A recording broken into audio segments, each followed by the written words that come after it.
আমাকে বাসার ভিতর থেকে একটা পুলিশ অ্যারেস্ট করে নিয়ে যাবে।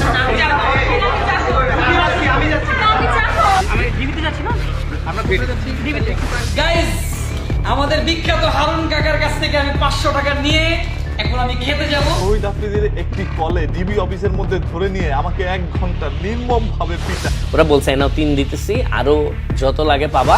এই শহীদ আফ্রিদি সেই ছাত্রদেরকে আপনার লুক মানে তাদের শরীরে কাপড় চোপড় সরাইয়ে সে ভিডিও করে রেখে দিত। সো গাইস, এই প্র্যাঙ্কটার জন্য যে আইডিয়াটা আমার মাথায় আসে সেটা হচ্ছে আমাকে বাসার ভিতর থেকে একটা পুলিশ অ্যারেস্ট করে নিয়ে যাবে। এক্স্যাক্টলি, জাস্ট চিন্তা করেন আমি যখন অ্যারেস্ট হব তখন আমার মায়ের রিঅ্যাকশনটা কি হবে ওইটাই আমি দেখতে চাই। মজার ছলে যে ভিডিও করা হয়েছিল সময়ের ব্যবধানে সেটি রূপ নিল বাস্তবে।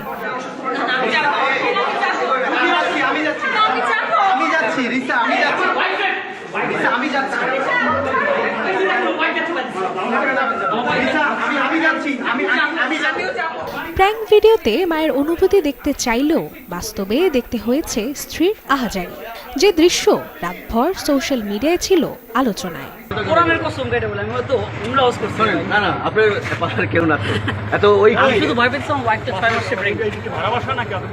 না না না না না না, এটা আমাদেরই বাসা, আমার চাচা আমার আপন দাদার বাসা। ওইটাই দাদার বাসায় আসছি আমি। গ্রেফতারের সময় নিজেকে স্বাভাবিক রাখার চেষ্টা করলেও তৌহিদ আফ্রিদির কণ্ঠে ছিল উৎকণ্ঠা। রাতে পুলিশি হেফাজতে রেখে দিনে এই ইউটিউবারকে নেওয়া হয়েছে আদালতে। সেখানে অনেকটা অসুস্থ হয়ে পড়েন তিনি, যদিও এর মধ্যেই তাকে থাকতে হবে 5 দিনের রিমান্ডে। তৌহিদ আফ্রিদি গ্রেফতারের পর সামাজিক যোগাযোগ মাধ্যমে মিলছে মিশ্র প্রতিক্রিয়া। কন্টেন্ট ক্রিয়েটর ও অভিনেতা প্রত্যয় হিরণ লিখেছেন, ডিবি আমাকে হুদাই 32টা দিন ভিতরে রাখে নাই, আজকে বাপ্পোলা একসাথে ভিতরে। আল্লাহ দিন শেষে সবাইকে নিজের জায়গা দেখিয়ে দেয়। প্রত্যয় হিরণের পোস্ট শেয়ার করে ক্যাপশনে স্বপন আহমেদ নামের আরেক কন্টেন্ট ক্রিয়েটর লিখেন, শুধুমাত্র প্রত্যয় হিরণ বা স্বপন আহমেদ না, এরকম 20-30 জন মানুষের সাথে এমন করেছে, এমনকি যাদের সাথে এক প্লেটে খাবার খাইছে তাদের সাথেও। কেন গ্রেফতার হলেন তৌহিদ আফ্রিদি? জানা গেছে, বৈষম্য বিরোধী আন্দোলনে যাত্রাবাড়ি থানায় দায়ের করা হত্যা মামলার আসামি এই কন্টেন্ট ক্রিয়েটর, যে মামলার প্রধান আসামি সাবেক প্রধানমন্ত্রী শেখ হাসিনা। গেল 17 আগস্ট কন্টেন্ট ক্রিয়েটর তৌহিদ আফ্রিদিকে গ্রেফতারের জন্য সরকারের কাছে 26 ঘন্টার আলটিমেটাম দিয়েছিল জুলাই রেভলিউশন অ্যালায়েন্স। সংগঠনটি সামাজিক যোগাযোগ মাধ্যমে এক পোস্টে দাবি করে, আফ্রিদি শুধু বর্তমান সরকারের সময়কালের নয়, 15 আগস্টের আওয়ামী লীগ ক্যাম্পেইনের সময়ও অর্থ সরবরাহের সঙ্গে যুক্ত ছিলেন। একবার আসলে চাচার কাছ থেকে জোর করে 500 টাকা নিয়েছে। গাইস, আমাদের বিখ্যাত হারুন কাকার কাছ থেকে আমি 500 টাকা নিয়ে এখন আমি খেতে যাব। আওয়ামী লীগ সরকারের সময় ডিবি হারুনের সাথে বেশ সখ্যতা ছিল তৌহিদ আফ্রিদির।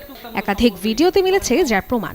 অনেকের মতে এই সম্পর্ককে পুঁজি করে বিভিন্ন মহলে ক্ষমতা দেখাতেন তিনি। শহীদ আফ্রিদির একটি কলে ডিবি অফিসের মধ্যে ধরে নিয়ে আমাকে 1 ঘন্টা নির্মম ভাবে পিটায় এবং সেদিন আমি ভিতর থেকে মরে যাই এবং আমাকে বলা হয় যদি এই ঘটনা আমি কাউকে বলি তাহলে আমাকে তারা গুম করে দিবে। 24-এর ছাত্র জনতার আন্দোলনেও তৌহিদ আফ্রিদির ভূমিকা নিয়ে প্রশ্ন ছিল। অনেকের মতে বিভিন্ন কন্টেন্ট ক্রিয়েটরদের দিয়ে জোর করে কিংবা অর্থের বিনিময়ে শেখ হাসিনার পক্ষে ভিডিও তৈরি করতে বাধ্য করতেন তিনি। নাম না প্রকাশ করলেও এমনটা জানিয়েছেন অনেকে। কাদা ছবি না করে দেশ নিয়ে কাজ করতে বলেন, যে যার ভুল করছে ঠিক আছে, এর জন্য জনগণ শাস্তি দিতেছে। আমাকে যখন অফার করলো সরকার থেকে, মানে সরকার থেকে বলতে একজন, আমি নাম বলবো না, একজন সিনিয়র একজন মানুষ, উনিও কাইন্ড অফ একজন ইনফ্লুয়েন্সার। তো উনি আসলেন চা খাওয়ার কথা বলে, বিশাল মাইক্রো নিয়ে আসলেন, এসে হচ্ছে আমাকে বের করলেন এবং আমি একটু সন্দেহ করতেছিলাম যে কিছু একটা ফিশি হইতে পারে। রাত 12টার পরে মাইক্রো নিয়ে চা খাইতে আসা, তাও যে আগে জীবনে একসাথে চা খাওয়া হয় নাই। এক্সিম ব্যাংকের করে একটা কাগজ মারা থাকে না বান্ডেলের মধ্যে, এক্সিম ব্যাংকের একটা ছিল 3 লাখ টাকা, আমি তো গণি নেই। ওরা বলছে নাও 3 দিতেছি, আরো যত লাগে পাবা। এবং আমার বলতেছে তোমার অন্য আর কয়জন ইনফ্লুয়েন্সার তুমি ব্যবস্থা করতে পারবা। আমি বলছি ভাই আমার তো ওইভাবে আড্ডাও হয় না কারোর সাথে, ওইভাবে অত বড় সার্কেলও নাই।